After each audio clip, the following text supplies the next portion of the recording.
Oséias, capítulo 12, de 1 a 6.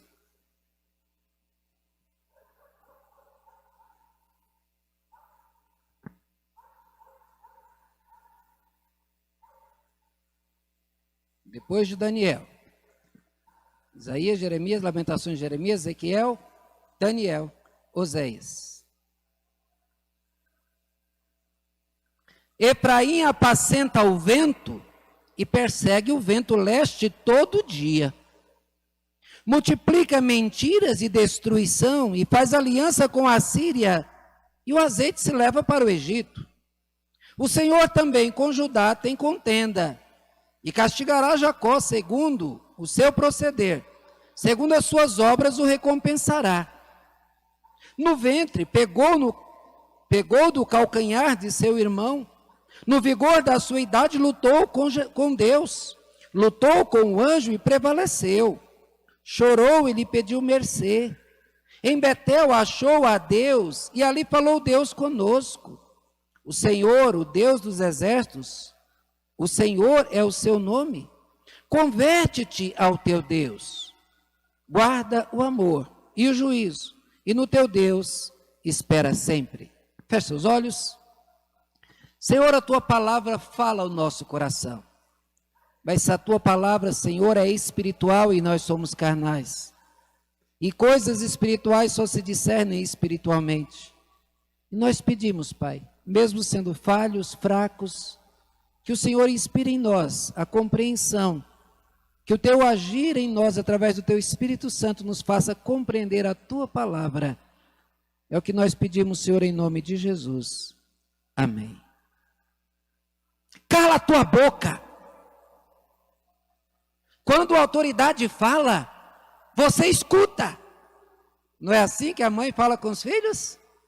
Não é assim diante de alguém que tem poder sobre você, e quando você quer falar alguma coisa, você quer discutir o assunto, a autoridade, cale a tua boca.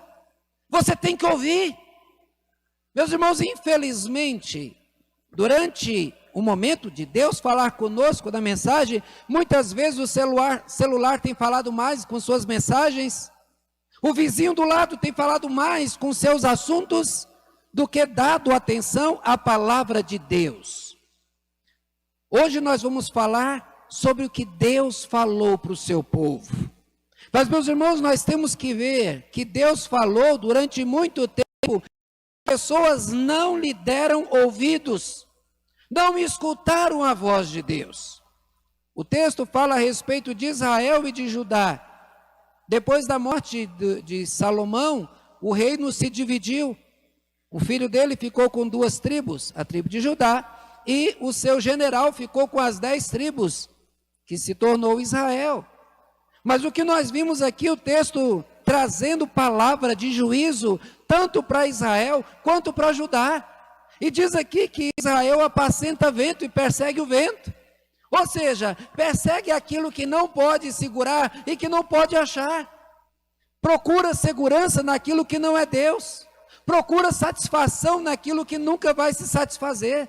Fala de Judá também, que deveria estar unido, seguro em Deus, no entanto fica fazendo alianças com a Síria, aliança com o Egito, enquanto deveria estar firmado no Senhor e Deus lhe daria segurança. A história do livro de Oséias é muito bonita, é um tanto diferente de um amor de um homem que se apaixona por uma prostituta e Deus disse, casa com ela. E ela lhe dá filhos de prostituição, e ele renega os filhos a princípio, mas depois ele volta, assume os filhos como dele, e faz dos filhos abandonados filhos de verdade, filhos legítimos. E ele vai atrás da mulher que se entregou aos seus amantes, depois foi vendida escrava, e ele vai lá e compra e traz para casa. E o texto do capítulo 4 diz, agora você fique aqui, eu vou esperar por você e você vai esperar por mim. O que a palavra de Deus fala no livro de Oséias, o que ela apresenta, é Deus como marido traído, que espera que você e eu nos arrependamos dos nossos pecados, das nossas traições, e voltemos para o nosso Deus arrependido. E Ele estará pronto, de braços abertos para nos receber. mas nós precisamos tirar de nós tudo aquilo que nos afasta dele, que ofende a ele, porque ele quer, assim como ele nos quer amar, ele quer se entregar totalmente a nós, ele quer que nós também nos entreguemos a ele. Meus irmãos, Deus falou o que quer de seu povo. O que ele disse? Olha o versículo 6, converte-te a teu Deus, guarda o amor e o juízo, e no teu Deus espera sempre. O que Deus disse? Ele disse que quer do seu povo convertido a ele. Ele quer que o povo de Deus seja convertido a Deus. Meus irmãos, há um grande problema ao se falar de conversão no mundo que hoje, porque a maioria das pessoas conhece o Evangelho. Não importa se ela se diz católica, se diz espírita, tem muitas pessoas que são da Umbanda, do Candomblé, mas que conhecem mais de Bíblia, mais do Evangelho do que a maioria. E se você conversar com essa pessoa, dizer, eu creio em Jesus, Jesus é uma boa pessoa, Jesus é o Filho de Deus, eles não negam Jesus. E muitas das pessoas que fazem parte da igreja ainda não converteu o seu coração, converteu parte, se convenceu de que Deus é Deus, que Jesus Cristo é o Salvador, mas não converteu o seu coração a Deus. O texto diz, converte-te ao teu Deus. O prazer do mundo lhe chama mais atenção. As riquezas do mundo chamam mais atenção do que as riquezas celestes. O seu pensamento está mais no mundo, naquilo que o mundo pode lhe dar, do que pensa no céu. Paulo disse, ressuscitaste com Cristo, pensai nas coisas do alto, onde Cristo vive. Mas ele diz primeiro, se você ressuscitou com Cristo. Porque se você não ressuscitou com Cristo, você ainda vai estar preso a esse mundo. É necessário se converter. Outro dia, o irmão estava perguntando, falando a respeito de que quando é que os discípulos se converteram, dizendo que já tinham recebido o Espírito Santo antes do Pentecostes. Eu disse, você lembra que Jesus falou para Pedro, Pedro, quando você se converter, ainda não havia tido a conversão. Ele andara com Jesus, estivera com Jesus nos momentos preciosos, momentos de cura, ouviu mensagens belíssimas, mas o coração ainda não havia se convertido. Tanto é que quando ele se sentiu ameaçado, sob risco de morte, sob risco de levar umas chicotadas, diante de uma serva, ele negou Jesus. Os outros que também andavam com Jesus e poderiam dizer-se convertido, no momento da pressão, todos fugiram. Depois então que Pedro se arrependeu, reconheceu o seu pecado e voltou, e diante do sinédrio ele diz, importa obedecer a Deus do que os homens. Aí as chicotadas não importavam mais. E quando Pedro e João saíram de lá, depois de terem sido surrados, eles saíram lá dando glórias a Deus, por ter sido achado digno de sofrer pelo nome do Senhor. Veja a diferença da conversão de antes, da falta da conversão para o momento convertido. E isso deve acontecer conosco, é isso que Deus quer de você. Ele quer que você deixe as coisas desse mundo, onde você, por mais que você junte, você não vai levar nada. Por prazeres que são tão passageiros e fúteis, que depois daquele momento você nem lembra dele direito, você quer praticar de novo, porque já não satisfaz. O Salmo de número 7, nos versículos 12 a 13, mostra que a conversão é uma exigência divina, e que se o homem não se converter, Deus se tornará seu inimigo. Escute, Salmo 7, 12 e 13. Se o homem não se converter, afiará Deus a sua espada, já armou o arco, tem-no pronto, para ele preparou já instrumentos de morte.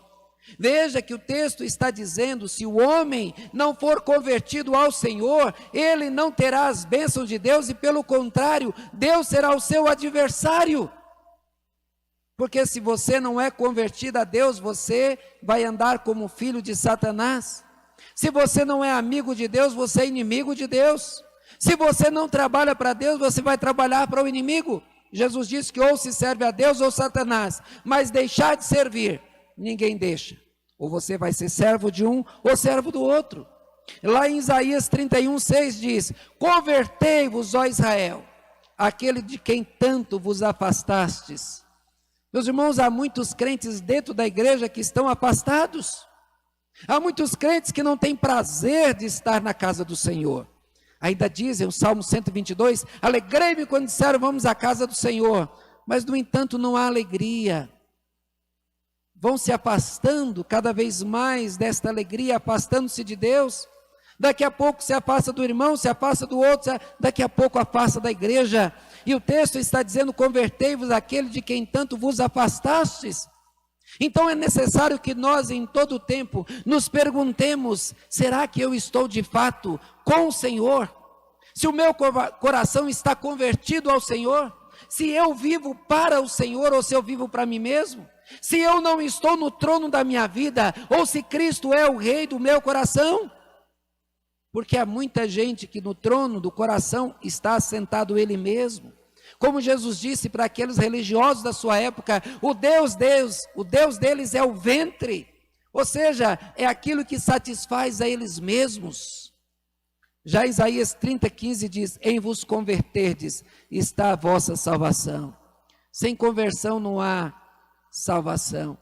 Se Cristo não for o Senhor da tua vida, de fato, se Ele não mandar em tudo que você é, em tudo que você faz, se o teu prazer, se a tua alegria, se a tua família, se o teu dinheiro, ou a tua diversão, tudo que você faz, se não for do Senhor, você ainda não é convertido, precisa se converter. Jesus, nós vimos a palavra de Deus aqui, converte-te ao teu Deus. O que é conversão? Conversão é mudança total de direção, deixa o errado e passa a fazer o certo. É o convencimento de que não há outro caminho válido, o caminho é só Ele. Jesus quando disse eu sou o caminho, Ele não disse que eu sou o melhor caminho, eu não sou o ótimo caminho, Ele disse eu sou o caminho. Não há outro, não há outra possibilidade. E o convencimento então de que Ele é o único caminho, isso se chama conversão. É a produção de um forte sentimento de arrependimento, de reconhecimento de que o pecado cometido ofende a Deus, de que precisa ser tirado e buscar ao Senhor, buscar uma santidade, buscar viver para Ele. É a busca incessante pelo conhecimento sobre Deus. Falamos muito sobre fazer a vontade de Deus. Mas qual é a vontade de Deus? Porque se eu quiser fazer algo para alguém, eu vou perguntar, você gosta de quê? Você gosta de que modo? E assim então se faz a vontade. A conversão ela te faz querer conhecer a Deus, saber sobre Deus, para poder andar do jeito que agrada a Ele. Conversão é ter tristeza profunda pelo pecado cometido. É lembrar do passado, como Paulo diz no capítulo 6 de Romanos, as coisas que eu fiz são a causa da minha vergonha. Porque eu tenho vergonha de lembrar das coisas que eu fiz quando eu estava distante do Senhor. Eu não tenho prazer nelas. A conversão faz a gente sentir pesaroso, triste, magoado e ferido contra nós mesmos. Eu não quero fazer mais isso. Eu não quero ferir ao meu Deus. É o exercício do sentimento e da entrega em prazer a Ele. Porque aquele que de fato se converteu, ele quer se entregar ao Senhor, ter prazer no Senhor. Por isso você deve orar, como Jeremias 31:18 diz, converte-me, Senhor, converte-me e serei convertido, porque Tu és o Senhor meu Deus. Na verdade, depois que me converti, arrependi-me. Depois que fui instruído, bati no peito, fiquei envergonhado, confuso, porque levei o opróbrio da minha mocidade. Você deve orar ao Senhor, converte o meu coração, Senhor. Eu estou ainda muito preso às coisas desse mundo, aos prazeres, a tudo que diz respeito, aos desejos da segurança. Há muitos que se dizem crentes, mas morrem de medo de morrer. Há pessoas que se dizem crentes, mas quando a coisa fica feia, quando há problema, corre e abandona de Deus, porque Deus não curou, porque Deus não deu o dinheiro que desejava, porque Deus não resolveu os seus problemas. Jesus disse que nesse mundo nós passaríamos por aflição, mas que Ele venceu, e se Ele venceu, nós vamos para onde Ele vai estar, que como Ele diz lá em João 14, não se turbe o vosso coração, credes em Deus e crede também em mim, na casa do meu Pai há muitas moradas, e se não fosse assim, eu vou-lhe teria dito, Pois eu vou preparar lugar, e quando eu for e voltar, eu vou receber você, para que onde eu estou estejais vós também. Aqui não é o nosso lugar, e não podemos colocar o nosso coração nessas coisas passageiras, falhas, finitas. Nós temos que colocar o coração no Senhor. Por isso que a primeira palavra de Deus para nós é: converta o coração a Deus. Foi isso que Ele disse para você, foi isso que Ele disse para mim. Mas o que Deus diz mais? O que Ele disse revela que Ele requer de nós um comportamento cristão. Mas como cristão, se é do Antigo Testamento? Sim, porque o texto diz: guarda o amor e o juízo. Falar de amor é um sentimento cristão. Falar de amor é viver sobre o amor de Cristo, porque a maior revelação do amor de Deus foi a cruz. E quando nós falamos de amor, nós lembramos de um versículo muito comum. Qual é? João 3,16, porque Deus amou o mundo de tal maneira que deu seu Filho unigênito, para que todo que nele crê não pereça, mas tenha a vida eterna. Veja, o versículo mais citado pelos crentes é exatamente o versículo que fala de amor. Então Deus, Ele quer que nós amemos. Veja bem, guarda o amor. Então esse versículo, ele nos induz a pensar no amor de Deus. Lá em 2 Coríntios 5,14 diz que o amor de Cristo nos constrange a uma mudança de vida. É o amor dele, não é o chicote, não é o medo, não é o medo do castigo, mas é o amor de Deus.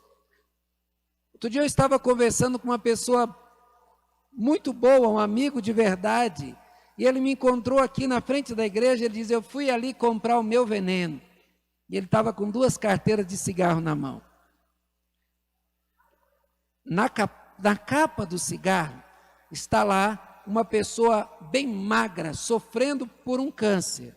O fumante sabe que pode ter câncer? Sabe. Mas ele para de fumar por causa do câncer, da possibilidade? Não. O pecador, quando ele pensa no castigo, ele não para por causa desta sua consciência do pecado.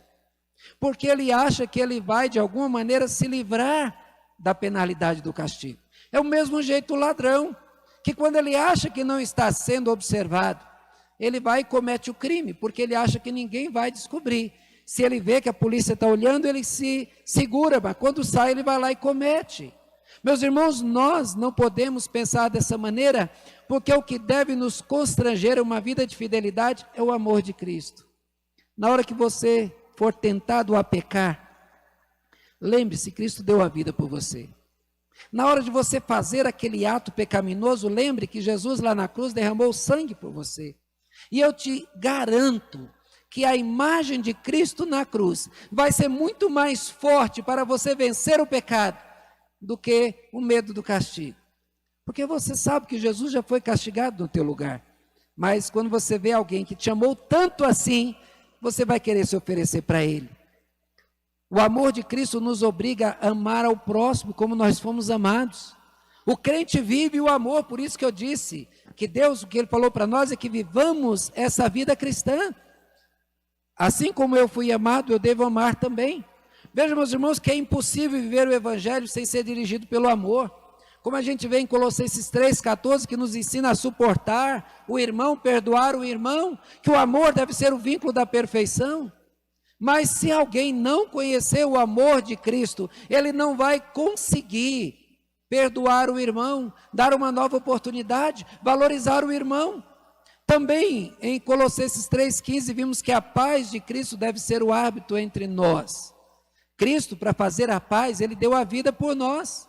E se você então pensa com um sentimento cristão, você deve fazer o máximo, se sacrificar pela paz. Por quê? Porque foi assim que Cristo fez. Lá em João 5,42, Jesus disse àqueles que não queriam segui-lo: eu sei, entretanto, que não tendes em vós o amor de Deus. E por não ter o amor de Deus nos seus corações, eles não poderiam seguir a Cristo, porque a base principal era o amor. A marca do discípulo de Jesus é o amor, como diz lá em João 13,35, nisso conhecerão todos os meus, que sois meus discípulos, se tiverdes amor uns pelos outros. Por isso que ele diz: permanecei no meu amor. Permanecei no amor de dia, de noite, no trabalho. Isso é um viver cristão, de uma permanência, do amor que se esvala, que sai, que se mostra e revela quem é que lidera, que manda no coração. Meus irmãos, mas o texto diz também que além do amor, também é necessário que nós levemos a sério o juízo de Deus. Fazer o juízo, ou seja, juízo é o ato de expor um conceito ou opinião sobre outro, é o ato de julgar uma outra pessoa. Então, quando nós pensamos no amor, temos que lembrar também do juízo. Porque Cristo, Ele deu a vida por você para morrer no teu lugar, para pagar o preço pela tua vida. Então, o crente deve viver sob o juízo. Tem que sempre pensar que as tuas atitudes, o teu pecado, as tuas falhas levaram alguém a morrer no teu lugar. Levou Cristo a dar a vida por você. Uma vez uma menina ficou indignada. Ela se sentou ali no cinema e colocou na cadeira do lado a sua pipoca. Mas o rapaz do lado esticava a mão e pegava a pipoca e comia. E ela ficou incomodada com aquilo. Mas o rapaz estava segurando ali a pontinha da embalagem. Mas ela pegava a pipoca e via que o rapaz pegava a pipoca também. E ela olhou para ele com aquela raiva. E quando ela ia falar alguma coisa, ela olhou para o lado. A pipoca era dele, a dela estava na outra cadeira. Meus irmãos, como que nós nos indignamos com alguém que está fazendo algo contra nós, mas quão pouco nos julgamos, porque ela não pediu desculpa, ela não pediu perdão, mas ela estava pronta a levantar e brigar e xingar com aquele rapaz que estava pegando a pipoca da sua embalagem. Veja, a Bíblia diz que a ira do homem não produz a justiça de Deus. Lá em Mateus 7, 1 e 2 diz: não julgueis, para que não sejais julgados, pois com o critério com que julgardes, sereis julgados, e com a medida com que tiverdes medido, vos medirão também. Ou seja, você não pode ser um juiz, você é réu, o juiz é Deus. Lá em Romanos 2, 3 diz: tu, ó homem, que condenas os que praticam tais coisas, e fazes as mesmas, pensas que te livrará do juízo de Deus? Você acha que vai livrar do juízo de Deus porque você aponta o dedo para os outros e acusa os outros e você mesmo está em pecado? Não, não vai se livrar. Que com o mesmo peso que você mediu, você vai ser medido também. Por isso que Tiago 1, 19 a 20 nos mostra que não devemos fazer julgamento errado, mas devemos ser prontos a ouvir, tardio para falar, tardio para se irar, porque a ira do homem não produz a justiça de Deus. Ouvir mais, gastar mais tempo, contar até 10, até 20, até 30. Por isso também Tiago diz: falai de tal maneira e de tal maneira procedei, porque o juízo é sem misericórdia para com aquele que não usou de misericórdia. Meus irmãos, lá em Mateus 18 nos ensina que todos os esforços devem ser empregados para se resolver um problema, até que se haja o julgamento. Vai a pessoa, conversa com a pessoa, vai sozinho, depois vai com a testemunha e depois leva as autoridades da igreja.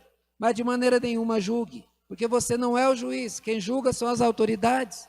Então não se pode deixar comportamentos pecaminosos sem um julgamento, mas você não é o juiz. 2 viajantes estavam caminhando, e um rapaz, ele tinha acabado de ser julgado, e ele estava ali falando com seu companheiro que não conhecia, e ele contou de como que ele tinha cometido crime, e ele tinha se safado do crime, porque o juiz não tinha personalidade, que o juiz não viu, não percebeu tudo aquilo que foi falado contra ele, e ao final da história, aquele que estava do seu lado era o juiz, e ele acabara de cometer e de confessar todos os seus crimes, ele acabou sendo então condenado. Mateus 12, 37 diz: as tuas palavras, por tuas palavras serás justificado, e por tuas palavras serás condenado. Saiba que quem está fazendo uma coisa errada não vai demorar, essa própria pessoa vai se condenar. Mas o que Deus falou mais? Deus já disse que quer que nós nos convertamos a Ele. Diz que quer de nós um comportamento cristão, baseado no amor, mas sem esquecer do juízo. porque o pecador, ele vai sofrer as consequências do seu pecado. Mas Deus diz mais, Deus diz, no teu Deus espera sempre. Deus disse que exige total confiança nele. Meus irmãos, quando Deus fala, Ele quer que confie. Um garoto estava na sua festa de aniversário, estava confiado, porque o seu pai disse que faria todo o esforço para chegar em tempo ainda, para aproveitar da festa do filho. E ele, para um lado e para o outro, a mãe disse, meu filho, seu pai não pode vir, não vai dar tempo. Ele disse, vai, porque se meu pai disse que viria, ele virá.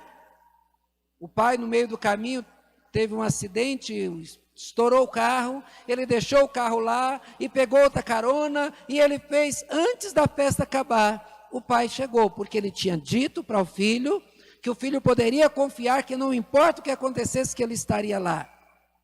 Nós corremos o risco de acidentes, de imprevistos, mas Deus não. Deus, Ele exige que nós esperemos só nele, e esperemos com confiança nele. Se Ele falou que fará, Ele fará. Se Ele prometeu a palavra dele, Ele merece total confiança. Em Isaías 30, 21 diz, quando te desviares para a direita ou para a esquerda, os teus ouvidos ouvirão atrás de ti uma palavra dizendo, este é o caminho, andai por ele. Meus irmãos, Deus nunca nos abandona, apesar de nós o abandonarmos. Paulo, escrevendo, se não me engano, a Timóteo, ele diz que se formos infiéis, Deus permanece fiel.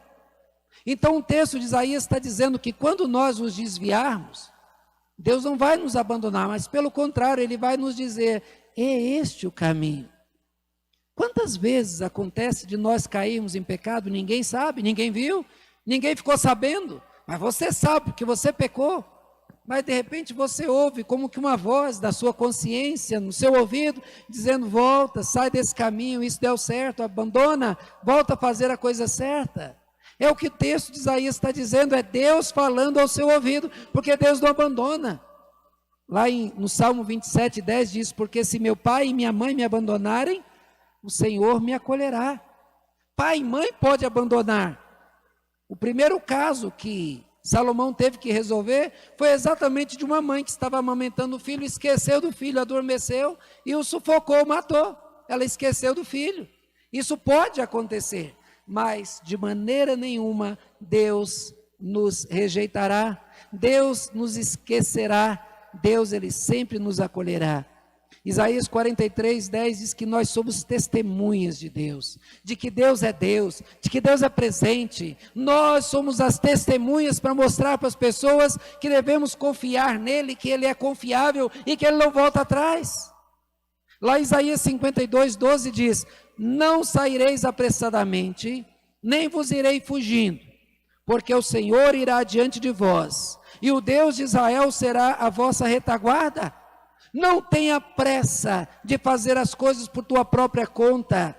Confia no Senhor que Ele vai guiar os teus passos, Ele será a tua retaguarda, Ele irá à tua frente, Ele vai proteger você dos lados também, Ele estará com você. Confia no Senhor. Salmo 91, versículos 9, 14 e 16 diz, porque disseste, o Senhor é meu refúgio, e porque fizeste do Altíssimo a tua morada, e porque a mim se apegou com amor, eu livrarei, eu lhe responderei, eu estarei com ele, livrá-lo-ei, glorificarei e saciá-lo-ei com longevidade. Quem se apega a Deus com amor e confia nele, nunca vai ser envergonhado.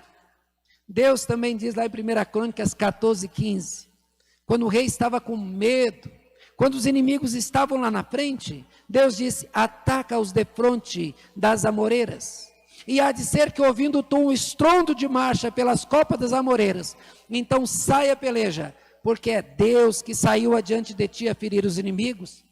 Quantas vezes o povo de Deus estava em pequeno número, os inimigos eram enormes, era impossível vencê-los, mas Deus foi à frente, confundiu os inimigos, lutou contra eles, e o povo de Israel venceu.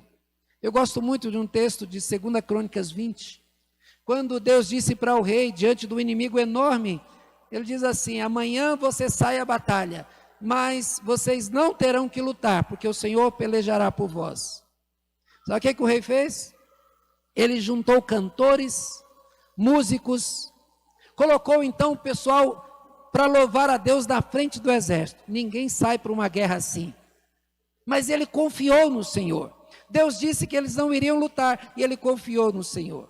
Então, enquanto o exército ia subindo, o exército do povo de Deus, e quando chegou no cume do monte, onde veria do outro lado os inimigos, e que teriam que enfrentá-los, e com certeza seriam derrotados, porque eles eram muito maiores. Deus tinha feito com que eram 3 grupos diferentes, que um se voltasse contra o outro, e eles se mataram. E o povo de Deus ficou mais de uma semana somente recolhendo despojos de guerra.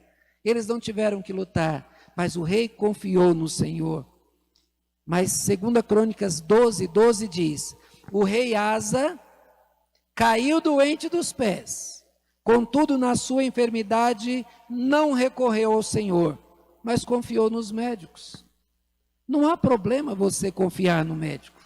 Você tem que confiar que Deus vai tratar você através dos médicos.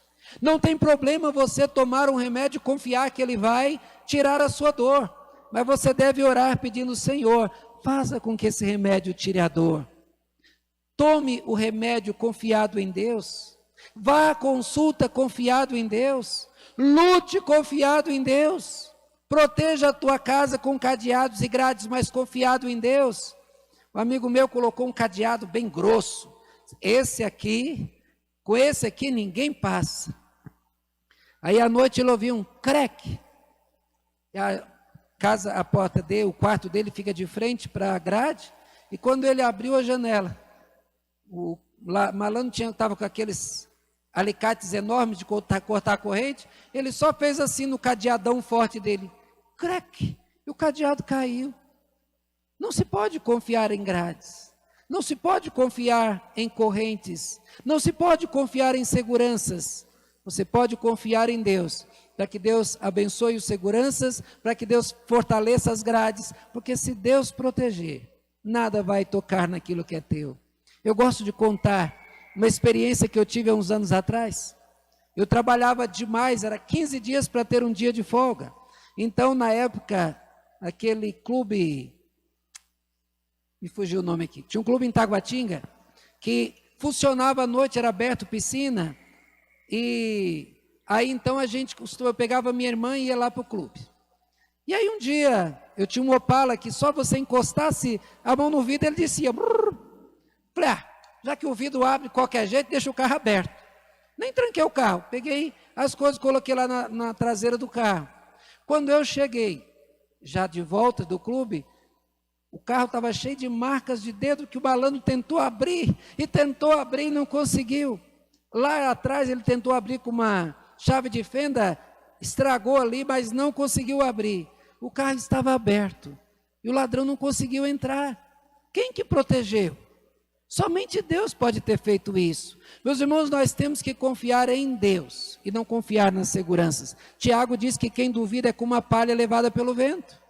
Como a folha que o vento leva, como as ondas que o vento movimenta. Não, quem nos movimenta é o Senhor.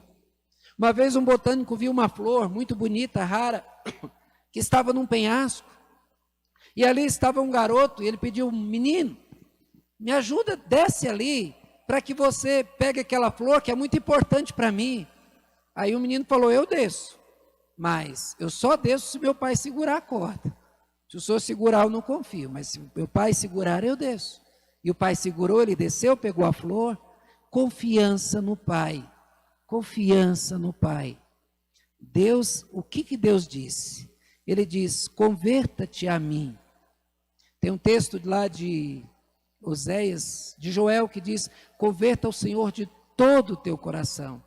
Rasgue o teu coração, não as tuas vestes. O que Deus quer é isso: converta-te ao Senhor de todo o coração. Tens um comportamento baseado no amor, sem esquecer do juízo de Deus, então faça a coisa certa, mas faça por amor. E Ele também exige total confiança nele, só nele. Um dos problemas maiores da idolatria é exatamente isso, porque o idólatra divide a sua atenção entre Deus e o seu ídolo. confie somente nele. Foi isso que Deus falou, é isso que Ele espera de você. Ele quer de você uma obediência simples e pura, sem hipocrisia. Ele quer um serviço prestado por amor, movido por uma imensa gratidão. Ele quer que você de fato e de verdade confie nele inteiramente sem duvidar. Meus irmãos, Deus disse, confia nele, entrega-te a ele, vale a pena. Israel durante muitos anos, Israel sofreu porque virou as costas para Deus, porque não confiou em Deus e por isso foi castigado. O povo de Deus hoje está sendo enganado porque deixou de confiar em Deus e passou a confiar em homens. Que nós possamos então confiar no Senhor, ouvir o que Deus disse, nos calar, desligar o nosso celular, desligar aquilo que nos tira a atenção daquilo que é o principal para nós. Nós possamos buscar ao Senhor de todo o nosso coração. Que Deus nos abençoe.